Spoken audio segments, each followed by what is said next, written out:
Oi, pessoal! Estamos ao vivo, live.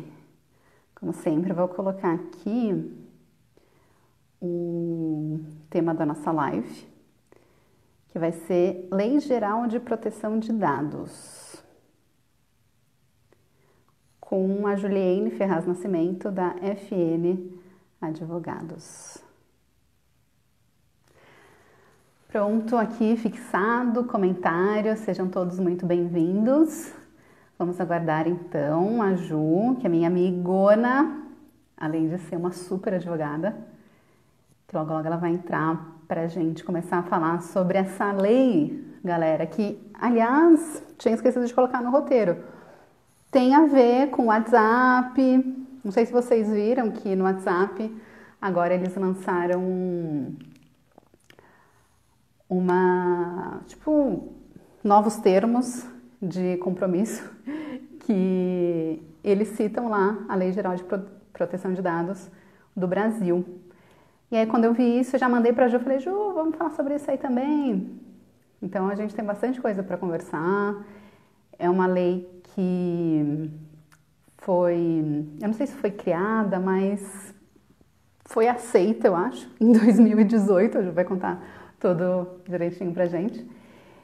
E aí agora era para ter sido colocada em vigor em 2020, mas pelo jeito não será. A Ju vai contar tudo isso aí. Vamos esperar.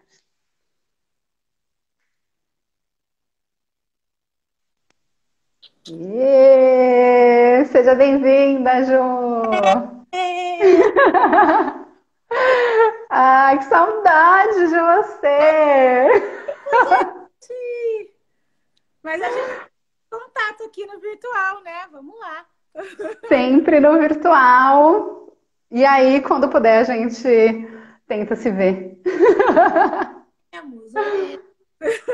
Né? Então, ó, só para apresentar a Ju para vocês, além de ser minha amigona, ela é uma super advogada da FN Advogados, especializada em startups, em registro de marca e agora na adequação das empresas à LGPD. A gente vai conversar sobre isso aí que está assustando quem tem um mínimo de contato com ela. Porque parece que surgiu do nada, né? Mas não foi bem do nada, né? Mas enfim, conta um pouco. Mas, na verdade, a galera deveria ficar feliz com essa lei, né? Eu acho que uma coisa que é importante a galera entender são os benefícios que essa lei traz na ótica do consumidor, tá? Então, porque eu acho que tem duas óticas, né? Uma é a gente, pessoa física, que eu acho que a gente tem que ficar feliz, e a outra é o lado das empresas, que, né, para se adequar vai ser um pouco mais complicado, mas eu acho que vai beneficiar todo mundo, né? Mas isso é um processo de transição, tá? Que eu acho que ele é muito simples. Pensa, por exemplo, quando começou a obrigatoriedade de usar cinto de segurança. Todo mundo Sim. ficava, ai, que saco, tem que usar, não sei o que, é uma reclamação geral. Agora é um negócio automático. A gente entra no carro e já tá Então, puxando aqui, ó, sabe? é, Então, eu acho que todo processo de transição, num primeiro momento, tem um estranhamento, mas depois, quando a coisa realmente é benéfica, vira automático. total. Então, para quem está aqui, ou para quem for assistir depois que a live terminar, a gente vai explicar o que é essa lei e como ela afeta as pessoas físicas e como as pessoas jurídicas podem se adaptar. Então, Ju, para começar, né, esse negócio aí de proteção de dados, eu acho que nos últimos anos tem sido muito falado por causa do Facebook, e aí que vazou dado, e aí eleição, e aí um monte de coisa. Conta pra gente de onde surgiu, porque não foi do nada, né? Não é que tem só no Brasil a Lei Geral de Proteção de Dados, é no mundo inteiro, né? Na verdade, via de regra, as leis nunca surgem do nada, né? Qual que é a lógica? A lógica do direito e a lógica das leis é regularizar aquilo que está acontecendo na sociedade. Então, a gente vê no dia a dia como as coisas estão acontecendo, percebe algumas coisas que não estão muito legais e é criada uma norma com o objetivo de deixar isso um pouco melhor e tornar a convivência mais harmônica, né? E essa questão da proteção de dados é uma derivação do direito da privacidade. As conversas sobre essa questão da privacidade, a importância de se respeitar a privacidade de uma pessoa, foi um papo que surgiu logo depois da Segunda Guerra Mundial, na Europa. Olha. Pois é. Imagine um contexto assim, pós-guerra, os países ali destruídos, todo mundo assim com medo, sem saber o que vai acontecer ou não, se realmente essa guerra acabou ou não. Então, o governo, ele tinha, assim, uma atuação muito... o tempo inteiro alerta, né? E com isso acabava acontecendo muitos abusos de interceptação telefônica, interceptação de correspondência, invasão de espaços. Então, assim, é compreensível que todo mundo ainda estivesse nesse estado de alerta por causa do pós-guerra, que, imagina, deve ter sido uma coisa horrível. Por outro lado, alguns abusos eram cometidos, porque se fala, pera lá, governo, eu entendo que você está querendo proteger a galera, mas com essa desculpa de proteger a galera, você está prejudicando muitas pessoas. Eu tenho o direito de ter privacidade também, eu tenho o direito de não estar sendo investigado a todo momento e tendo pessoas desconfiando de mim. E aí é aquela coisa, né? Você pega ali os dois direitos da proteção versus a privacidade, bota numa balança, pesa e entende como faz para organizar isso. E a partir daí começaram a surgir essas discussões sobre a importância da privacidade do indivíduo, como fazer para proteger isso, e foram sendo criadas algumas legislações trazendo algumas questões sobre isso, sobre a privacidade. Aí, tudo bem, se a gente for pensar nesse exemplo que eu dei, no contexto pós-guerra de interceptação telefônica, invadir casa, eu tenho, assim, uma coisa bem agressiva de invasão de privacidade. Mas aí a gente dá um salto no tempo e também um salto tecnológico. Imagina as coisas que foram criadas hoje em dia em termos de tecnologia, as novas possibilidades. Então, quando eu falo de invasão de privacidade, não é mais alguém estourar a porta da tua casa e entrar ou espiar num buraquinho de fechadura, né? A gente tem tecnologias avançadíssimas. Eu quero até usar como exemplo aquele caso da Target. Não sei se vocês conhecem, a Target é uma varejista dos Estados Unidos. E olha só o que aconteceu. Uma menina novinha, menor de idade, estava grávida. Mas só que ninguém sabia que a bichinha estava grávida, tá? E aí, constantemente, apareciam propagandas no computador de produtos para grávida, bebês sorridentes. E o pai da menina, e os produtos eram sempre da Target. E o pai da menina ficou bravo e foi lá na loja reclamar. Ele falou, olha, eu acho que é um absurdo vocês ficarem encaminhando essas propagandas de bebê, porque eu tenho uma filha adolescente e isso pode incentivar ela a engravidar. E aí o gerente lá da loja pediu desculpas, né? Falou que eles iam verificar por que isso estava sendo feito. E aí eles descobriram que o da Target, ele tava, o algoritmo era tão inteligente que, dependendo das pesquisas que a mulher faz, ele conseguia não apenas identificar que ela estava grávida, mas como conseguir identificar bem a semana da gestação. E eles mapearam quais produtos que a grávida costuma comprar, dependendo do período da gestação. Então, com as pesquisas que a menina estava fazendo, a Target identificou que ela estava grávida e começou a mandar propaganda. Então ela sabia que ela estava grávida? A menina sabia, parece que o bebê nasceu depois do chabu. Mas assim, tudo bem, uma hora ela ia conversar com o pai dela, mas vamos combinar que ela deveria ter o direito de escolher em que momento e como conversar com o pai, não é? Então, assim, é esse tipo de invasão de privacidade que a gente está falando agora, né, nos anos 2000. Não é mais... De dados, né? A partir de dados, né? A partir de dados, a partir do histórico de pesquisas dela, a Target identificou que a menina estava grávida e entrou no espaço da casa dela para ficar fazendo oferta e causou essa desavença toda aí com o pai. Então, quando gente fala de proteger dados e proteger a privacidade, é desse tipo de invasão que a gente está falando, que não dá para acontecer, né? Tudo bem que as lojas querem usar a tecnologia a favor deles, mas tudo tem limite nessa vida, né? Tem que ter. Então é isso. Mas isso faz tempo? Esse caso da Target não é tão antigo, não, viu?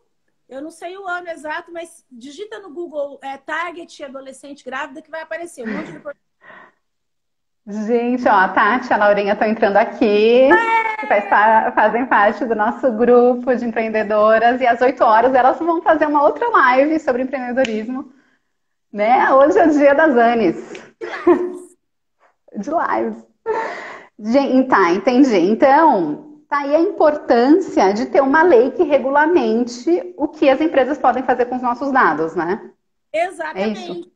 Exato, é exatamente isso. A questão é, tudo bem, vamos usar dados, mas vamos organizar isso para não virar a festa da uva, não ficar uma coisa tão invasiva, né? A primeira legislação que veio trazendo previsão de que é necessário haver uma proteção dos dados pessoais foi no ano 2000, deixa eu olhar minha cola aqui, Carta dos Direitos Fundamentais da União Europeia, tá? Que trouxe pela primeira vez essa previsão. E aí, na Europa, começaram a ter algumas discussões dessa ramificação da privacidade, né, que são os dados, e foi criada uma diretiva. No ano de 1995, eles criaram a diretiva. Gente, 95, eu nem tinha computador. Exato. Em 95, criaram essa diretiva com algumas linhas gerais do que deveria ser respeitado em termos de proteção de dados, tá? Só que assim, essa diretiva, a ideia foi boa, mas a implementação não foi tão boa assim, porque a diretiva ela dá linhas gerais e cada país tinha que pegar essas linhas gerais e regularizar de acordo com a maneira que eles achassem mais adequada. A gente chama isso de transposição, né? Você pega a linha geral e faz a transposição para o país. Aí são 28 países, cada um estabelecendo um prazo diferente do outro, cada um estabelecendo uma multa diferente da outra. E como na União Europeia tem esse livre trânsito, né, de pessoas, de informações, de dinheiro, o fato de não haver uma harmonia entre as disposições dos países trouxe muita dor de cabeça, né? E aí eles falaram, não, para tudo. Isso aqui tá uma coxa de retalhos, tá muito bagunçada, a gente precisa uniformizar. Vamos criar uma legislação só para todo mundo. E com isso foi criado um regulamento no ano de 2016. Ele foi criado em 2016, mas ele começou a valer mesmo em 2018, que é o tal do GDPR. Tá? Hoje em dia é ele que está funcionando e aí ele unificou a forma como todos os países devem se comportar em relação à proteção de dados. Daí aqui no Brasil, estava tendo assim, algumas discussões, alguns projetos de lei para ver como que a gente ia organizar a casa. E, felizmente, o projeto que foi escolhido, ele é muito parecido com o GDPR. Não é igual, mas os conceitos, assim, são muito parecidos. E aí, com isso, foi criada a nossa lei brasileira, que é a Lei Geral de Proteção de Dados. Foi criada em 2018. Agora... Mas antes disso, tinha o Marco Civil Regulatório, não tinha? Ou não tem a ver? O Marco Civil, ele traz algumas disposições sobre internet e ele tem umas previsõezinhas sobre proteção de dados. Na verdade, a Lei Geral de Proteção de Dados, a vantagem dela é que ela só dispõe sobre isso e de uma maneira mais aprofundada. Mas a gente tem outras legislações que trazem pinceladas sobre essa questão de dados. Até o próprio Código de Defesa do Consumidor. Então, o pessoal fala, é a festa da uva enquanto não existia a Lei Geral de Proteção de Dados. Não, não é. Tanto que a lei ainda não está valendo, mas tem muitas coisas que as pessoas fazem que são indevidas, podem ser penalizadas e são penalizadas, tá? Já são... Eu não sei se você... se você ouviu falar do problema que teve no metrô, da linha... Como é que chama aquela operadora da linha amarela? Via 4? A linha 4. Eu não sei qual que é, mas é o 4. Eu lembro que é. Aí. Eles tiveram um problema ano passado, se eu não me engano, de vazamento de dados, porque quando você ia se cadastrar para para usar o bicicletário, você tem que botar lá nome, RG, CPF, endereço. E aí descobriram que a API do software estava aberta, disponível para qualquer um. Qualquer um que entrasse lá pegava os dados de todo mundo que estava cadastrado. Meu Deus. E eles foram multados ou Foi não penalizado. tinha? E esse ponto, não existe a Lei Geral de Proteção de Dados, então não pode fazer nada? Não pode.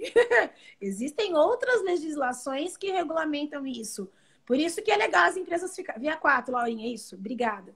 Por isso Tá. que é importante as empresas ficarem alertas, né? Porque a Lei Geral de Proteção de Dados, ela vai endurecer um pouco, mas isso não significa que hoje em dia tudo é livre, né? É necessário ter um respeito ainda à privacidade das pessoas e aos dados, sim. Tá. E tem o negócio da Cambridge Analytica, né? Tem! Esse da Cambridge Que Analytica também tem uma série na Netflix que eu não vi, o Léo, que é meu sócio, ele sempre fala dessa série, que é o Privacidade Hackeada, e é um parece que documentário. falaram de. É um documentário? Ah, tá. Então, parece que fala disso e quem assiste fica super noiado. Pode ficar neurótico. Mas o Privacidade Hackeada é maravilhoso. É um documentário e ele mostra toda a história. É muito legal. E eu acho que é um documentário legal também para os consumidores se conscientizarem de por que é importante existir uma regularização do uso de Tá dados, vendo? tá? Porque eu já cansei de ouvir gente falando assim, eu não tô nem aí se copiarem os meus dados, minha vida é um livro aberto, não tem nada para esconder. A questão não é assim, a questão não é que vão descobrir que você está fazendo alguma coisa errada. A questão é que existem muitas manipulações que podem ser feitas com os dados. E o caso da Cambridge Analytica é muito legal porque ele mostra, assim, na raiz, como que a gente pode ser afetado com a manipulação de dados. Resumindo, como eu contei agora há pouco, né, tem o GDPR, que é a legislação de proteção de dados lá da Europa. E o GDPR, ele tem uma aplicação extraterritorial. O que é isso? Ele não é válido só na Europa. Países que fazem a oferta de bens e serviços para a Europa também precisam respeitar as normas do GDPR. Pois bem, não sei se eu vou lembrar os detalhes da história, depois vocês assistam um documentário que vale a pena, mas tem um professor que ele verificou que realmente existem muitas maneiras de monitoramento e que tem uma empresa, que é a Cambridge Analytica, que era responsável por isso. Ele ficou incomodado e, considerando que existiu o GDPR, e o GDPR traz uma coisa que são os direitos do titular. Aliás, a nossa lei brasileira também traz isso. Então, o que é isso? Se um titular, se uma pessoa chegar para a empresa e falar assim, empresa, eu quero saber se você tem algum dado a meu respeito, se você tiver, quais são? E o que você faz com eles? Tá. Justo. Você pode perguntar isso, Justo. isso é o direito que ele está trazendo. Ele foi e fez isso, né? A Cambridge Analytica não estava na Europa, estava nos Estados Unidos, mas considerando essa aplicação extraterritorial, ele foi lá e mandou uma cartinha falando, quero saber quais são os dados que vocês têm a meu respeito, porque eu vi que tem muitos monitoramentos, né? E a Cambridge Analytica não respondeu. Eu acho que eles nem conseguiam responder, porque esses dados, era tanta captação de tantos lugares diferentes, e aí virava aquele oceano de informações que não dá para saber. Como a Cambridge Analytica não respondeu, o cara foi lá e processou eles. Que, enfim, ele exercitou os direitos que ele tem enquanto titular, e aí começou uma investigação para entender realmente o que essa empresa pega e o que ela faz com esses dados. E durante essa investigação, ao longo do processo, descobriu-se que essa empresa vendia os dados para manipulação política. E aí veio a confusão que aconteceu com o Facebook, porque tem esses joguinhos de Facebook, né? Você prefere a baleia ou a tartaruga? Não sei se já... Quem é você, sei lá, em Hollywood? Hollywood. E aí, quando você joga esse joguinho aí, você está dizendo para o robô quais são as suas características comportamentais.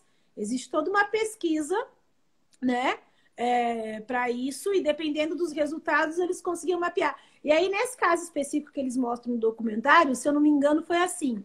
Eles conseguiam identificar quem eram as pessoas influenciáveis e quem eram as pessoas não influenciáveis. Sim. E para as pessoas influenciáveis, foram... você toma suco de laranja, tudo bem? Exatamente, Lê. Total. Para as pessoas influenciáveis, eles começaram a direcionar propaganda política falando mal da Hillary, que era a adversária do Trump. Então, como a pessoa estava, ela ia ver aquelas notícias ruins da Hillary, ia se influenciar e, consequentemente, ia votar no candidato da oposição. Então, houve aí essa manipulação política.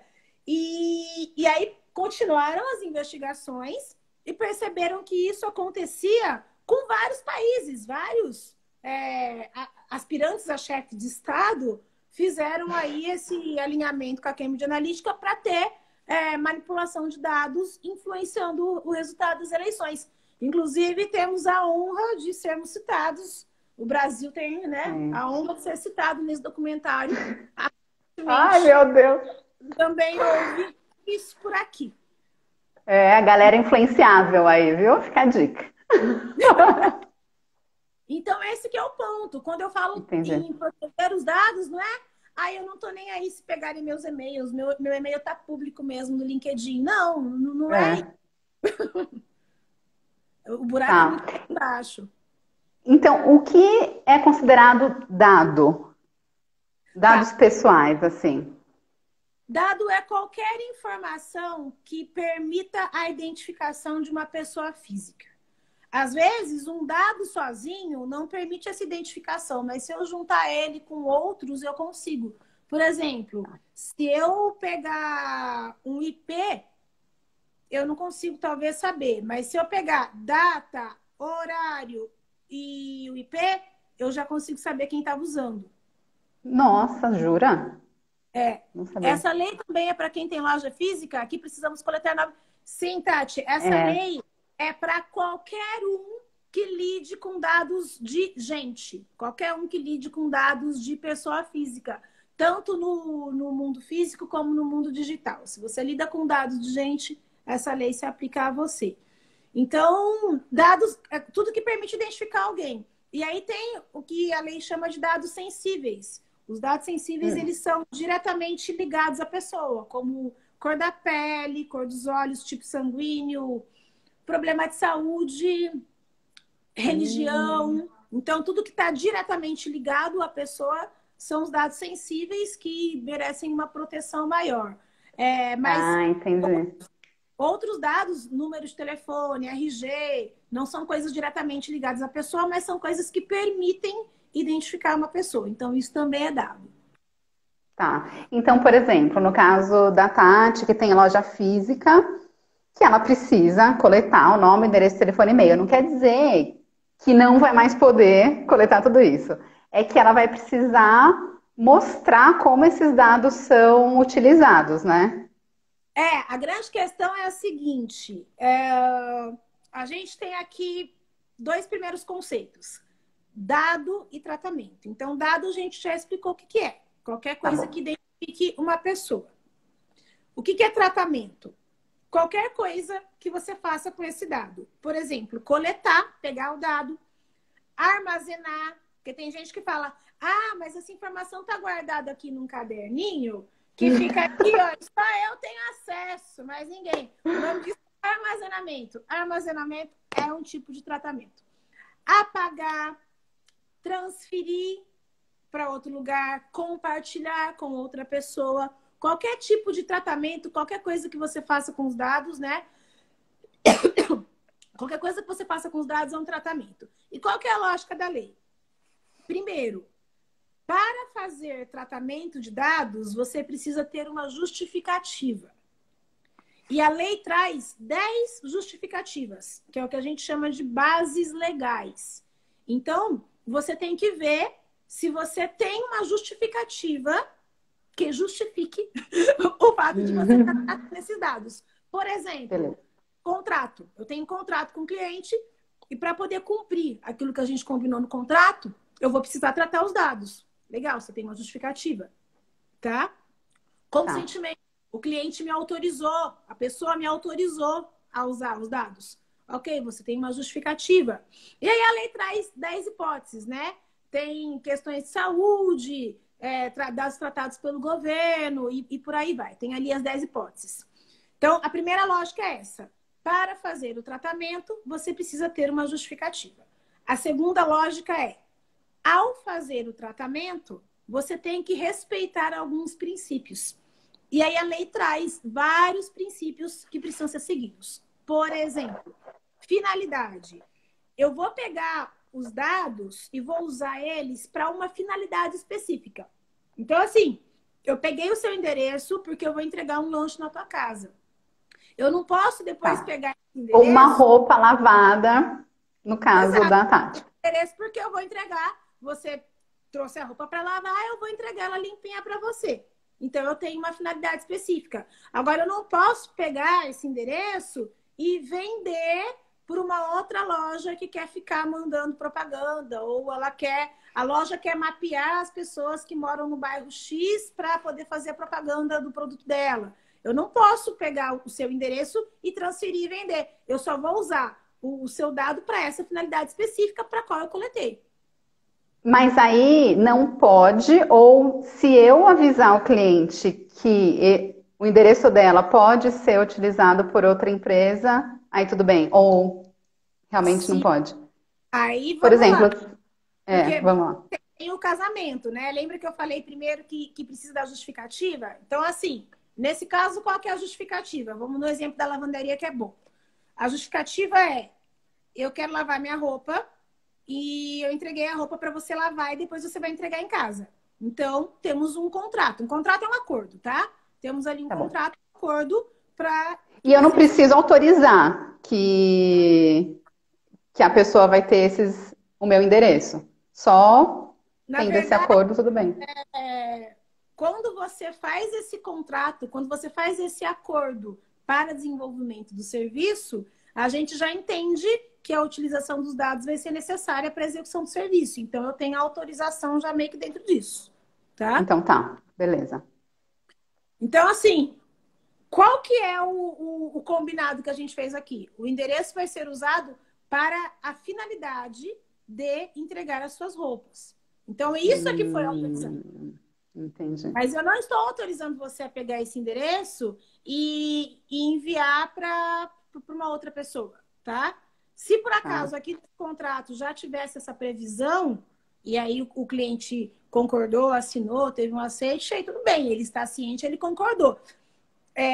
Agora, se o cliente não concordou e a gente vê que é uma coisa que não faz parte da lógica do serviço que foi autorizado, então não pode acontecer. Tá. Então vamos para um exemplo que eu acho que está todo mundo nessa pandemia fazendo, que é, vamos fazer um e-book, colocar lá na internet uma landing page, para a gente pegar o e-mail e depois utilizar para divulgar o nosso conteúdo. Como que a gente pode se adequar à Lei Geral de Proteção de Dados fazendo esse tipo de serviço? Bom, nesse caso, o objetivo de distribuir esse e-book é marketing, né? Você está, de certa forma, levando um conhecimento para o consumidor, para a pessoa que vai pegar, mas o objetivo da empresa que faz isso é marketing. Então, é importante que o consumidor ele tenha ciência e autorize. É legal você colocar... Tem que ver qual que é o mecanismo, porque tem vários mecanismos de se pegar esse e-book, mas é importante ter uma cláusula bem clara dizendo que ao retirar o e-book, a pessoa está informando o nome e o e-mail dela, porque o e-book vai ser enviado para esse e-mail, e que ela autoriza a utilização desse e-mail para envio de publicidade ou outras informações relacionadas ao assunto, e a pessoa explicitamente aceita, tá? Isso daí... E eu tenho que avisar que vai ser enviado só pela minha empresa, assim, não é que ele vai começar a receber de outras empresas, né? Não. Essa pergunta que você fez foi muito boa, porque a lei de dados ela vai inverter a lógica do marketing hoje em dia. Porque hoje, como que a galera faz? Você consegue o e-mail, sabe-se Deus como, é melhor nem pensar nisso. A pessoa consegue o e-mail, tá? e começa a enviar. Todo mundo já cansou de receber e-mail de propaganda que você não sabe de onde veio. Ou correspondência até. Às vezes chega um cartinha e fala onde... Ou ligação! Ligação da operadora telefônica. Oi, você não quer Total. ligar para, sei lá, Vivo, Claro, TIM? Você não quer, né? É, Enfim. total. Então, hoje em dia, pensando na lógica do e-mail, primeiro eles enviam o e-mail e lá no final tem o opt-out, que é um lugarzinho que você clica falando, não quero mais receber e-mails assim. Então, primeiro manda, se você não quiser, você clica lá para parar de receber. Agora, a lógica tem que ser ao contrário, você só pode mandar se tiver autorização.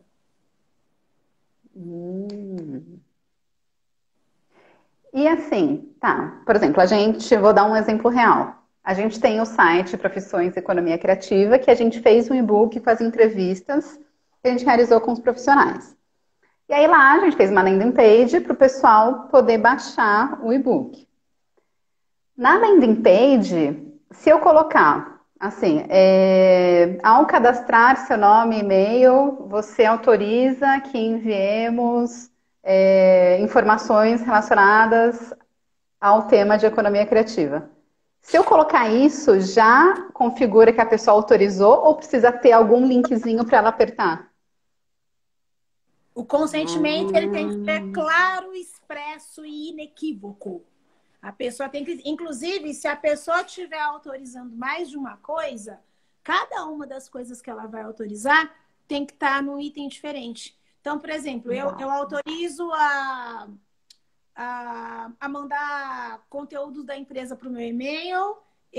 Aí você fala, nossa empresa tem uma parceria com uma companhia de teatro e a companhia de teatro também vai te mandar ofertas sobre os ingressos. Isso você precisa coisa.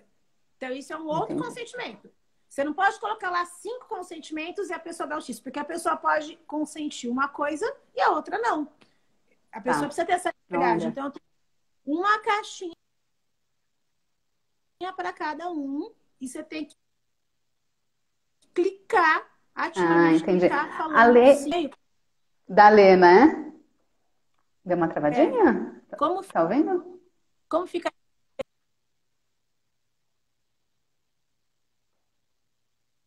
Peraí, voltou. Como fica a LGPD para médicos, por exemplo? Imagens de tratamento publicadas, por exemplo, nas redes ou antes ou depois. Médicos, eles estão numa situação muito delicada, porque não apenas eles lidam com dados, mas eles lidam com dados sensíveis, né? Que é aqueles que têm um tratamento mais delicado. Uma coisa que... Nossa, a gente tinha que fazer uma live só para falar disso para médico. Respira, né? Adequar. É tanta coisa que tem para adequar, mas a questão precisa ver direitinho como é que fica essa questão dos prontuários e das informações que são marcadas, tá? Até porque o acesso às informações, ele precisa ser restrito às pessoas que necessariamente precisam dessa informação, tá? Então, por exemplo, eu verifiquei ali qual que é o problema que o paciente tem. Tudo bem. Aí, isso está ali no prontuário, com várias informações, vários tipos. Então, se eu precisar só falar que esse paciente tem diabetes, então tem que ser uma comida sem açúcar, maravilha. Mas eu não preciso compartilhar com o pessoal da cozinha outras informações e outros detalhes dessa pessoa, porque isso é uma informação privada e é um dado pessoal. Então, tem que fazer essa segmentação, tem que fazer essa diferenciação. A mesma lógica vale para uma empresa. Por exemplo, a empresa pegou uma informação. O departamento financeiro precisa daquela informação para poder processar o pagamento. O cara de marketing precisa dessa informação também? O cara do marketing tem que saber que esse cara está inadimplente? Não. Então, dentro de uma empresa, por mais que seja uma empresa só, eu tenho uma separação em departamentos e eu tenho dados que são relacionados à atividade que aquele departamento desenvolve. Então, esses funcionários que precisam dessa informação para trabalhar vão ter acesso a ela. Agora, outros funcionários que não têm nada a ver com a pitanga, que não precisam dessa informação para trabalhar, eles não têm que ter acesso. E daí que vem a dificuldade de adequação das empresas, porque tem que ter uma organização muito grande. A organização eu preciso entender o fluxo dos negócios, do começo ao fim. Primeiro ponto é mapear para captação de cliente. É um fluxo no final.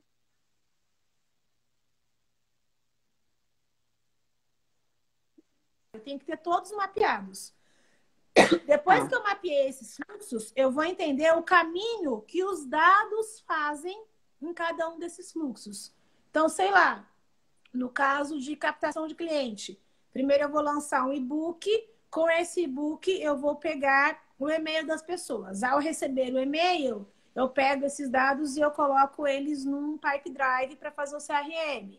Aí eu vou trabalhando no Pipe Drive. Quando o cliente fechar, eu mando essa informação para o financeiro.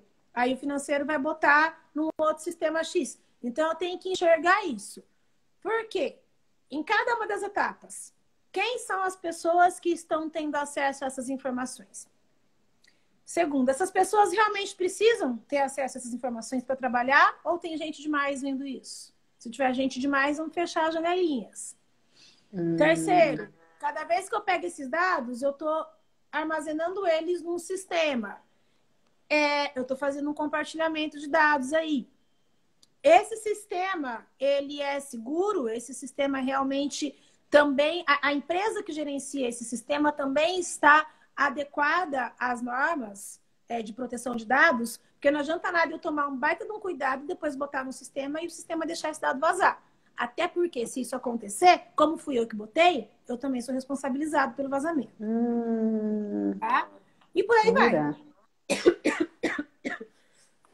Por isso que é. Mas aí, onde que eu coloco isso, né? Esse fluxo? Eu coloco no documento do Word? Ou não? Tem algum lugar que a gente tem que colocar e registrar? Não sei, como que funciona?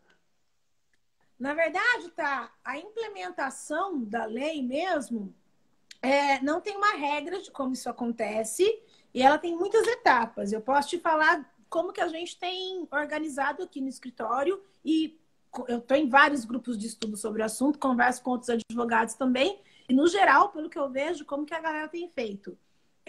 Separa o trabalho em etapas. A primeira etapa realmente é fazer essa organização de fluxo. E essa organização de fluxo, às vezes, é um desafio, porque se eu estou numa empresa grande, esses fluxos eles têm que ser bem desenhados, que é para a galera conseguir trabalhar, tá? Para um se comunicar com o outro. Então, é uma questão de enxergar o fluxo, mas ele já está bem desenhado. Agora, se eu estou numa empresa de pequeno e médio porte, às vezes nem tem fluxo. Às vezes são 3 pessoas que eles vão fazendo. Mas como que você faz? Não sei, vou fazendo. O negócio é isso mesmo. Você não tem fluxo desenhado. Então, o advogado, ele praticamente atua ali como um gestor de processos, né? Tanto que a gente fala que esse trabalho de implementação da lei, ele é um trabalho plural, porque não é apenas jurídico. Eu tenho aí uma questão de desenho de processo, eu tenho questões de tecnologia. Às vezes é interessante também uma parceria com assessoria de imprensa. Por quê? Porque vamos supor que aconteça um incidente de vazamento de dados. Um hacker invadiu, vazou tudo.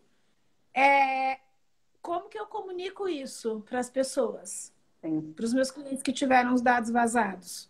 Tem toda uma providência técnica e jurídica que você tem que tomar, mas tem também essa questão de botar a cara na rua. Como é que eu faço isso? Claro. Porque isso é impacto para a reputação da empresa. Então, eu tenho uma gestão de crise aí no meio. E eu tenho que ter um planejamento de como que essa crise vai ser gerenciada. Eu tenho que ter um planejamento. Se houver um incidente, o que eu vou fazer? E isso já tem que ficar desenhado. Esse planejamento já tem que existir. Você não vai pensar na confusão a hora que o leite... Derramou o leite, o paninho está aqui, eu seco ele. Rápido. Tá? Eu preciso de vários profissionais aí para realmente ter uma equipe focada em fazer essa organização. Tanto para mapear e organizar, como também para saber como lidar em casos de incidente, tá? Assim, esse é o mundo ideal. Mas, paralelamente a isso, tem o mundo real. A gente sabe que para empresas grandes é fácil você contratar vários profissionais para fazer isso, mas para as empresas pequenas é complicado. Às vezes não tem verba, não tem budget para isso, não é? Então, Então, assim, faz como dá. Vai fazendo uma coisinha de cada vez, de acordo com as suas possibilidades, e as coisas vão se desenvolvendo. Mas, voltando à sua tá. pergunta anterior, né? Como que eu acho que é legal organizar? Primeiro, mapeie os fluxos. Depois que eu mapeei os fluxos da empresa, eu vou fazer um mapeamento do fluxo de dados. Quais são os dados que eu pego em cada uma dessas etapas? Porque às vezes tem dados. Às vezes o fluxo da empresa começa no comercial. Aqui no comercial, os dados que eu captei, né, com o disparo do e-book foram nome, telefone e e-mail. Tá. Mas quando esse cliente fechou comigo e entrou na segunda etapa, que é do financeiro, eu captei também informações financeiras. Eu peguei, sei lá, número da conta, banco. E daí, na hora de começar o trabalho em si, da operação, dependendo do trabalho que for, no caso do médico, o médico começou a examinar a pessoa, está no prontuário aqui, ó, só anotando dados pessoais, características da saúde. Então, em cada etapa desse fluxo, tem a entrada de diferentes dados. Então, primeiro eu tenho que entender esse fluxo de dados. Quais são os dados que eu pego, o que eu estou fazendo com esses dados, onde que eu guardo, com quem que eu compartilho, quem são as pessoas que têm acesso. Mapeei, eu consegui entender qual que é a realidade de tratamento de dados que a minha empresa tem. Então, Certo. isso é o primeiro. Isso é um trabalhão, não é simples, tá? Total. Fiz o mapeamento, entendi. Até então, né, é uma coisa que dá para a galera fazer por conta própria. Os pequenos, né, que não conseguem contratar uma assessoria ainda, esse trabalho de mapeamento de fluxo e mapeamento dos dados, dá para começar a fazer já. Mapeei, Tá. entendi a realidade da minha empresa, agora a gente vai olhar essa realidade para ver onde que estão os problemas, para usar uma palavra bonita. Onde estão os problemas? É. Vai ver, então tá. Nessa etapa aqui, que você está fazendo tratamento de dado, você tem uma base legal? Você tem uma justificativa para fazer esse tratamento? Tenho. A justificativa é o contrato. Não tenho. Se você não tem uma base legal, ou a gente vai ter que tentar achar uma base legal para isso, ou você não vai mais poder fazer esse tratamento. E corta isso no fluxo. E muitas vezes, Entendi. conforme você vai cortando as coisas do fluxo, isso requer um redesenho do processo interno. Muitas vezes, né? Para poder se adequar a essa nova realidade. Por isso que eu falei que a gente tem aí diferentes profissionais. Eu tenho um profissional que às vezes, é bom também ter um profissional especializado em desenho de fluxos para poder ajudar nessas mudanças que podem acontecer no meio do caminho, tá? Tem muitos Tá. advogados Porque assim, que não, mas dependendo da empresa é legal ter alguém específico para ter esse olhar. tá. Porque vamos supor que aconteça um incidente que eu tenha que justificar que eu estava dentro da LGPD. Como que eu provo isso? Isso tudo que eu expliquei, esse mapeamento, desenho de fluxos, identificação dos riscos, correção, isso precisa ir sendo registrado, tá? E aí você vai mostrar para você, quando a autoridade fiscalizadora for criada, aliás, eu não falei isso, né? A nossa lei prevê que vai ser criada uma autoridade específica para fiscalizar as empresas, verificar se elas estão adaptadas e, se for necessário, é essa autoridade que vai também penalizar as empresas. Daqui a pouco a gente fala das penalidades. Mas se a Legal. autoridade fiscalizadora chegar lá, cara, o negócio não foi nem criado ainda, então não dá para adivinhar como que eles vão trabalhar. Mas eu deduzo que, num primeiro momento, vai ser um trabalho mais de conscientização, de direcionamentos. Eu não sei se Tá. eles vão ter uma veia educativa, né? De falar, arrume Deveriam, aqui, né? ou se eles simplesmente vão exigir que algo seja feito, mas sem falar como. Não sabemos, vamos ver como é que vai ser. Mas a ideia é você ter algum documento, ter um registro que demonstre que você fez todo esse trabalho. Olha, autoridade, estão aqui os fluxos da minha empresa. Você perguntou onde que eu ponho isso? Pode ser no papel, pode ser online, mas a questão é você Ah, ter dos fluxos. Aí você consegue verificar também qual é o tratamento de dados que acontece em cada um desses fluxos, quais são os sistemas de segurança que vocês utilizam. E essa questão de sistema de segurança, eu tenho tanto a segurança tecnológica, que é o básico, né, gente? Antivírus, senha para entrar nos locais e até outras questões de segurança mais complexas, dependendo do tipo de dado que a gente está falando. Então, eu tenho tanto uma questão técnica de proteção, como uma questão administrativa, que é treinar os funcionários. Então, realizar um tratamento, comprar um curso, fazer um tratamento, olha, um treinamento, dá muito. Então, eu tenho. E isso é uma solução muito legal para empresas pequenas, fazer um treinamento sobre a lei. Por quê? Porque todo mundo vai entender de forma aprofundada o que é a lei, quais são os princípios, considerando o negócio que eu desenvolvo, o que eu tenho que prestar atenção, né? Então, vamos entender e, a partir daí, todos vão começar a viver uma cultura de proteção de dados. E aí, eu tenho, por exemplo, computador. A pessoa pega, tem que acessar 2, 3 sistemas para trabalhar. Aí, a gente tem que guardar um monte de senha na vida, então a pessoa não decora a senha de cada um do sistema. Ela anota num post-it e põe ali embaixo do lado. Aí, à noite, o bandido na empresa ergue o teclado, pega a senha e acessa todos os sistemas. Então, eu não estou falando aqui de nada que é mirabolante em termos de tecnologia. Eu estou falando de disciplina, eu estou falando de organização. Não deixe as senhas num lugar de fácil acesso. Parece que é óbvio, mas não é. Porque tem um monte de gente que faz isso. Claro, papel. Imprimir um papel com as informações que eu preciso aqui. Aí eu fiz o que eu precisava fazer, amasso esse papel e jogo no lixo inteirinho. Aí o lixo vai pra rua, aí qualquer um que passa na rua e abre esse papel amassado, vê um monte de informação que estava escrita aqui. Aconteceu um incidente de vazamento de dados. Daí a empresa vai ser penalizada. Imagina a dor de cabeça que os RHs vão ter com o currículo. Recebe aquele currículo de papel. O currículo de papel tem que ser extinto, né? Porque... Nossa, não tem como, vai pro lixo. Vai pra picotadora. Quando todo mundo entende os conceitos da lei, em conjunto, todos vão pensando em atividades pessoais que podem ser mudadas com o objetivo de trazer mais proteção, tá? Lixo, e por aí vai. Nossa, porque tudo isso é uma coisa que é muito difícil, né? Do pequeno empreendedor pensar. Então, sei lá, por exemplo, a gente tem muitos dados no Google Drive. Não é um negócio seguro, né? Aí eu já não sei. Aí é com o Google, viu? Não me atrevo a falar.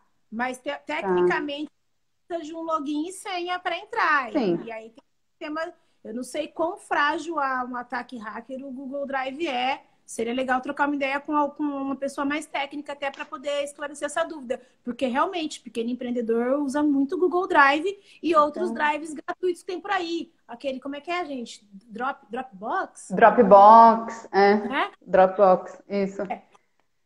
Quando então, você assim, faz essa análise, você chega a indicar alguns sistemas mais seguros ou não necessariamente? Eu, particularmente, como advogada, faço uma análise jurídica. E eu recomendo que a pessoa chame algum técnico para fazer uma análise técnica. Né? Porque são coisas diferentes. Tá. Então, para o pequeno empreendedor, a gente já está indo para os últimos 10 minutos. Para o pequeno empreendedor, criador ou autônomo se adequar à LGPD, o ideal é conversar com o advogado e também com alguém da área técnica e de segurança? Exato. Você sabe que eu estava participando de um grupo de estudos agora, tá? Com vários advogados. E a gente estava discutindo isso no grupo de estudos. Como que as empresas de pequeno e médio porte podem se adaptar? Porque, assim, é uma trabalheira. Eu expliquei aqui um pouco do que precisa ser feito. Dá um baita de um trabalho. E para contratar uma equipe para fazer isso é um negócio caro.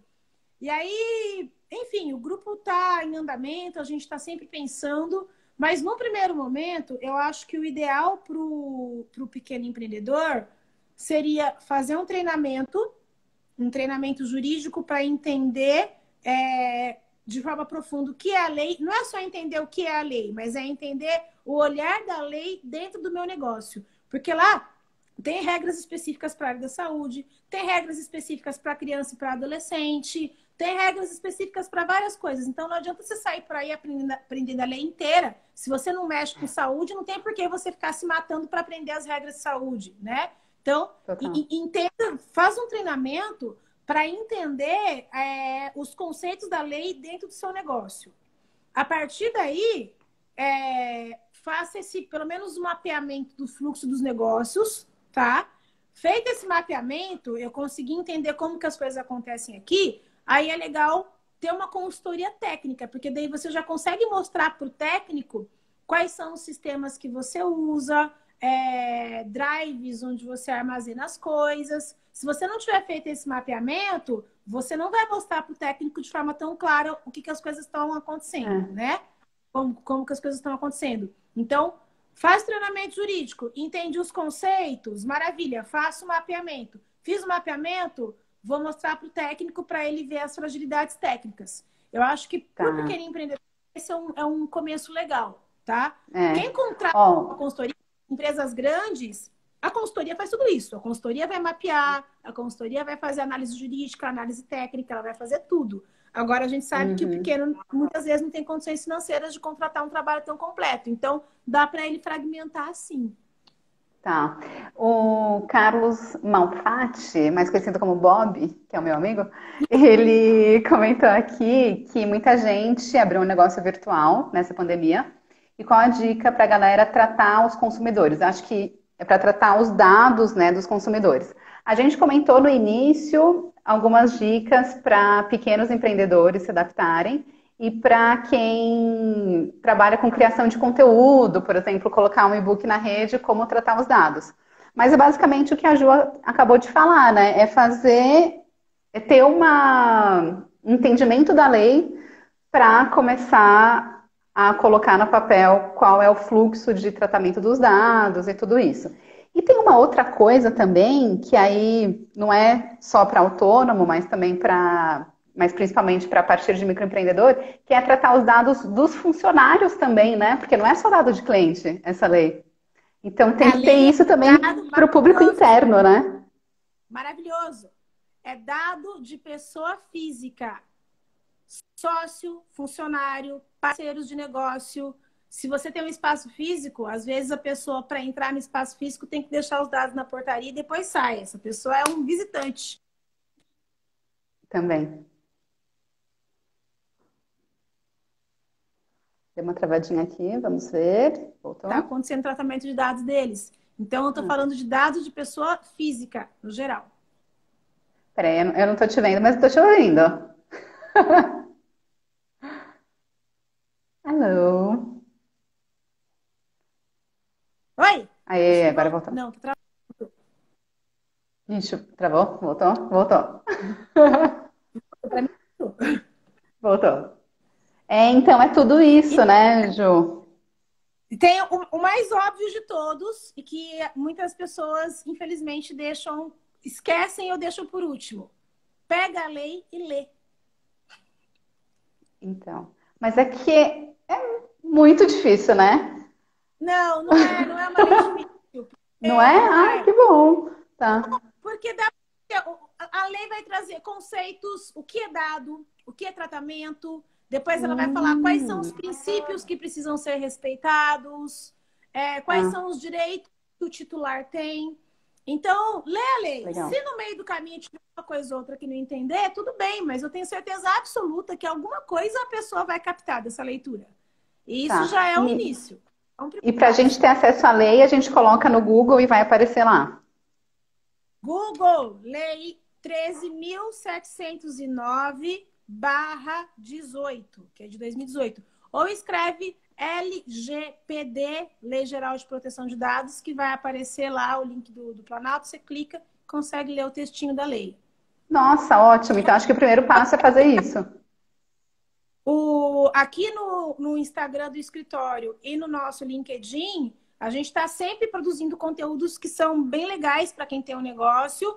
E entre a nossa pauta de conteúdos tem muita coisa de lei de dados. A gente está assim, com sementinhas, primeiro explicando quais são os princípios, explicando quais são as bases legais. Então tem alguns artigos bem interessantes também. Quem tiver interessado, olha as redes do escritório, porque tem conteúdos bem para quem está começando a se familiarizar com isso, que ajudam bastante. Ótimo. E aí, a galera aí que já tá, né, desesperada, já tá ligando aí para os advogados para fazer toda essa adequação à lei, na verdade, era para ter sido colocado em prática em agosto, né? Mas acho que ontem foi assinado alguma coisa aí que não vai ser mais em agosto, não foi isso? Ontem temos notícias quentinhas, quentinhas. Hard Ontem news. era para ela começar a valer no começo de agosto, mas por causa da pandemia, o governo entendeu que seria melhor adiar, porque os empresários já estão tendo que resolver um monte de problema e ter que se adequar à lei seria mais um trabalho. Então, ficou uma discussão. Para quando que a gente vai adiar, então? E discute, discute, discute. Ontem decidiram, 31 de dezembro.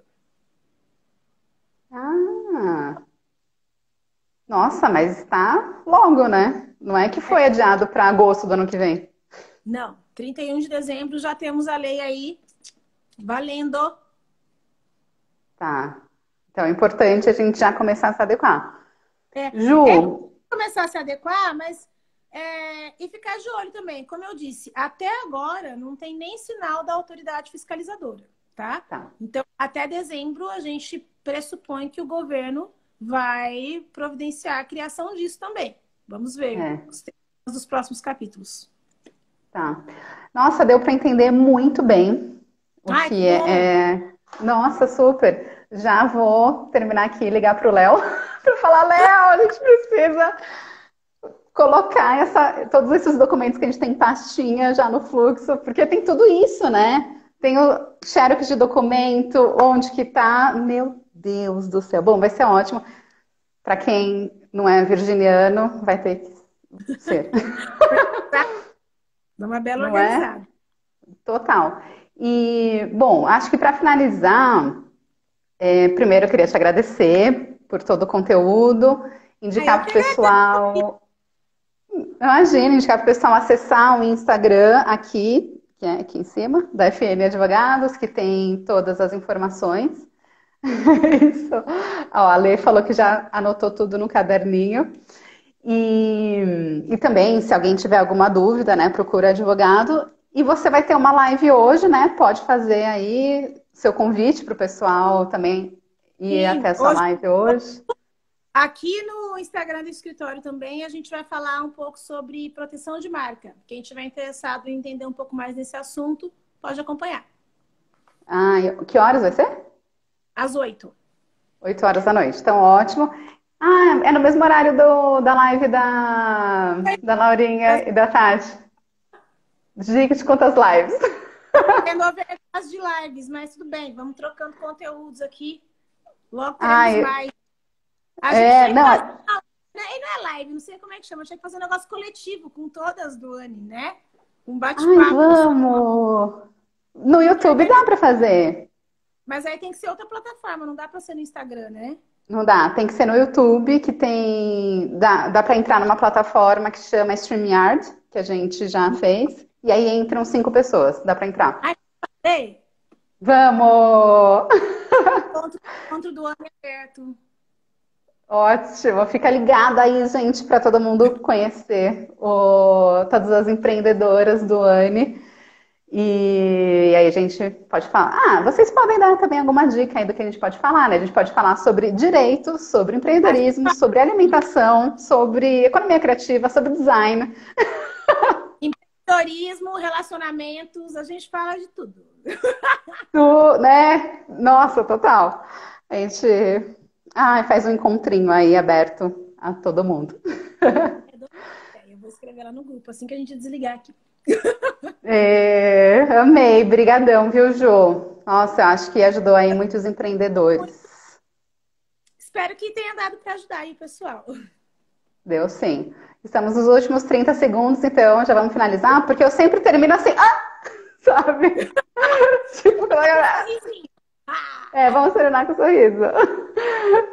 não dei nem o print. É, Peraí, dá o print. faz um print. Foi?